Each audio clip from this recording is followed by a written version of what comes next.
ஏரிக்கு போய் மீன் பிடிச்சி ஃப்ரெஷ்ஷான மீனில் மீன் குழம்பு செய்யலாம் வாங்க.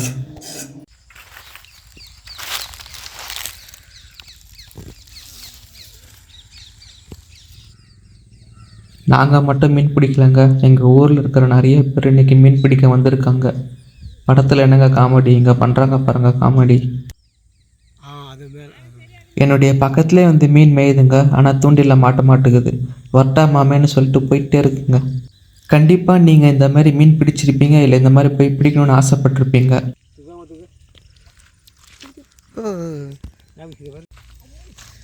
மேலே ஏறுது பாவம். உங்கள் நினைவுகளை கமெண்டில் சொல்லுங்கள். அப்படியே சேனலுக்கு சப்ஸ்கிரைப் பண்ணிவிட்டு வீடியோக்கு ஒரு லைக் பண்ணிவிடுங்க. இந்த பெரிய மீனை நான் பிடிக்கலைங்க, எங்கள் ஊர்க்கார தம்பி பிடிச்சது.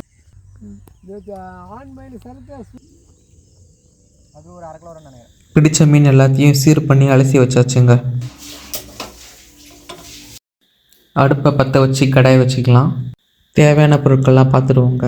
புளித்தண்ணி, தக்காளி, வெங்காயம், பூண்டு, கொத்தமல்லி, கறிவேப்பிலை, சின்னதாக ஒரு மிளகாய். கடாயில் தேவையான அளவு எண்ணெய் ஊற்றி கடுகு போட்டுக்கலாம்.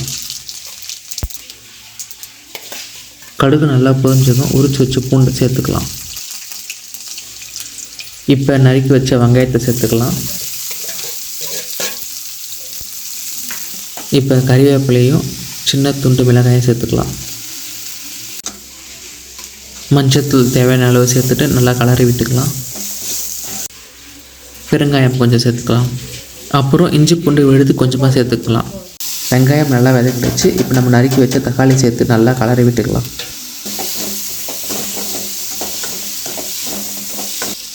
கல்லுப்பு தேவையான அளவு சேர்த்துக்கலாம். இப்போது மிளகாய்த்தூள் தேவையான அளவு சேர்த்துக்கலாம்.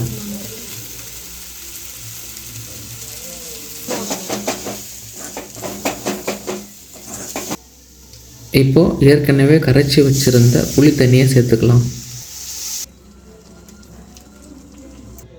நல்லா கலரி விட்டுட்டு தேவையான அளவு தண்ணி சேர்த்துக்கலாம். குழம்பு நல்லா கொதிக்கிற வரைக்கும் ஒரு தட்டு போட்டு மூடி வச்சுருங்க.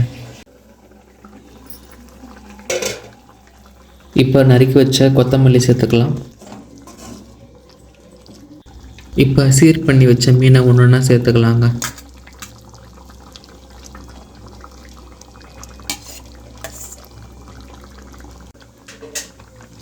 ஒரு 2 நிமிஷம் குழம்பு நல்லா கொதிச்சதும் ஒவ்வொரு மீனாக திருப்பி விட்டுருங்க. மீனை திருப்பி விட்டுட்டு மீண்டும் 2 நிமிஷம் கொதிச்சா போதுங்க, குழம்பு இறக்கிடலாம்.